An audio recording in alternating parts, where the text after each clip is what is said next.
देखो यहाँ पे अपने पास क्वेश्चन क्या है, if 5z2 upon 7z1 is purely imaginary then this is equal to. ठीक है, तो हम इसमें हम z1 इज इक्वल टू ले लेंगे x प्लस आयोटा y। ठीक है, and z2 is equal to ले लेंगे x x1 y1 और x2 प्लस आयोटा y2। ठीक है, तो ये क्या करें कि 5z2 अपॉन 7z1 है वो प्योरली इमेजिनरी है, यानी कि इसका जो रियल पार्ट आएगा उसको हम जीरो कर देंगे। तो 5 इंटू z2 क्या है, x2 plus iota y2 upon 7 into ये क्या 7, ये z1 क्या है, x1 प्लस आयोटा y1 लिया हमने। अब देखो नीचे से हम आयोटा हटाने के लिए इसके कॉन्जुगेट से इसको मल्टीप्लाई करते हैं, यानी कि x1 minus iota y1 upon x2 sorry x1 minus iota y1 से ये मल्टीप्लाई कर दिया हमने। ठीक है, तो इसको सिंप्लीफाई करेंगे तो क्या आ जाएगा 5 इंटू, देखो अब इन दोनों को मल्टीप्लाई करेंगे तो x1 x2 एंड यहाँ पे क्या आ जाएगा आयोटा प्लस y1 y2, क्योंकि ये आयोटा आयोटा आयोटा स्क्वायर -1 होगा और माइनस ऑलरेडी तो +1 हो जाएगा। ठीक है, फिर क्या आ जाएगा प्लस आयोटा कॉमन, आयोटा के अंदर आ जाएगा x1 y2 minus y1 x2। ठीक है, अपॉन नीचे क्या आ जाएगा, ये a plus B A minus B है तो A square minus B square और आयोटा स्क्वायर होगा तो प्लस हो जाएगा, तो X square plus Y square ये आ गया।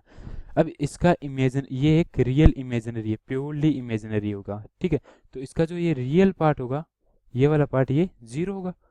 ठीक है, तो इसको हम जीरो करेंगे तो रियल पार्ट कौन सा है इसमें, रियल पार्ट है अपने पास x1 x2 plus y1 y2 5 into x1 x2 upon 7 into Y square plus X square, ये जीरो करेंगे तो क्या आ जाएगा, ये सब कुछ तो जीरो में चला जाएगा और ये इज इक्वल टू जीरो हो जाएगा, तो क्या आ जाएगा x1 x2 plus y1 y2 is equal to zero. ये अपने पास एक रिलेशन आ गया।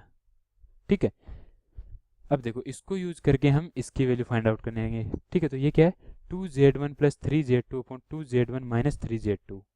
ठीक है, तो 2z1 माइनस, या ऊपर क्या हमारे पास प्लस है, तो 2z1 plus 3z2 upon 2z1 minus 3z2, ये गिवन है ऐसा।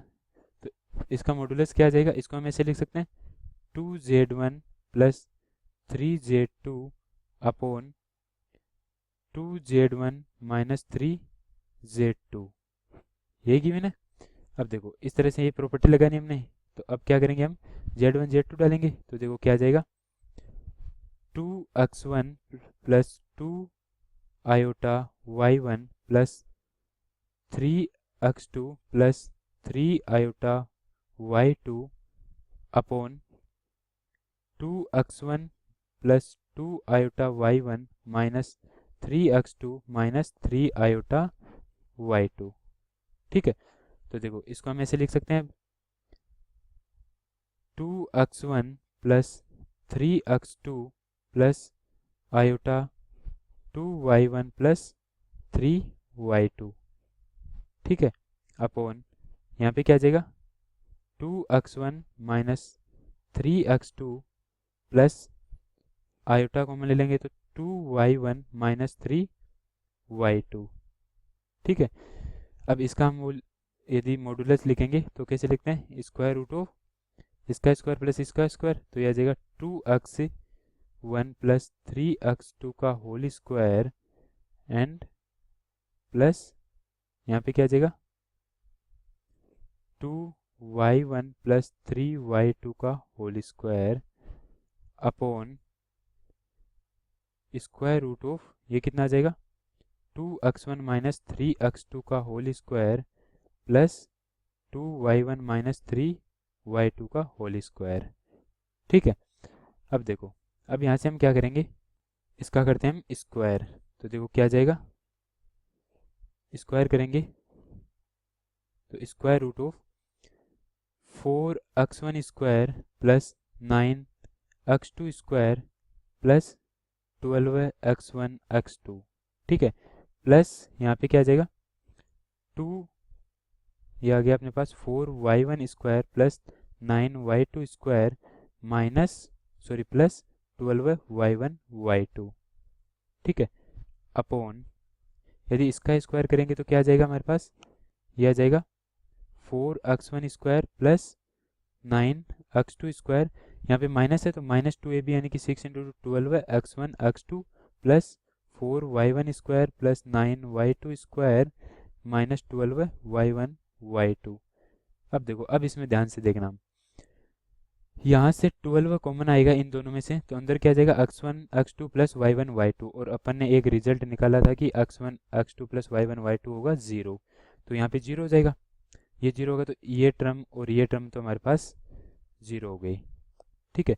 अब हम देखेंगे इन टर्म्स में, तो यहाँ से -12 कॉमन आ जाएगा और अंदर क्या बचेगा x1 x2 plus y1 y2, तो फिर से वो 0 हो गया, तो ये टर्म भी गई और ये टर्म भी गई, ठीक है, ये 0 हो गया। अब देखो, अब हमारे पास रिमेनिंग टर्म्स क्या है, ऊपर क्या है देखो, 4x1 square plus 9x2 square plus 4y1 square plus 9y2 square upon square root of, यहाँ पे क्या आ जाएगा 4x1 square plus 9x2 square plus 4y1 square plus 9y2 square, और ये टर्म अपने पास इक्वल है तो ये कैंसिल आउट होगी, इज इक्वल टू आ जाएगा 1, तो इसकी जो वैल्यू निकल के आएगी वो आएगी इज इक्वल टू 1, यानी कि D option is correct.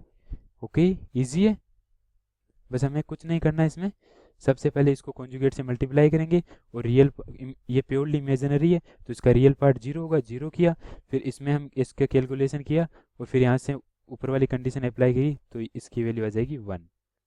Okay, easy है, बस कुछ नहीं करना है इसमें, बस इसको हम x1 y1 and x2 y2 मानेंगे और यहाँ पे पुट करके कैलकुलेशन करेंगे तो इसकी वैल्यू 1 आ जाएगी। ओके, इजी है।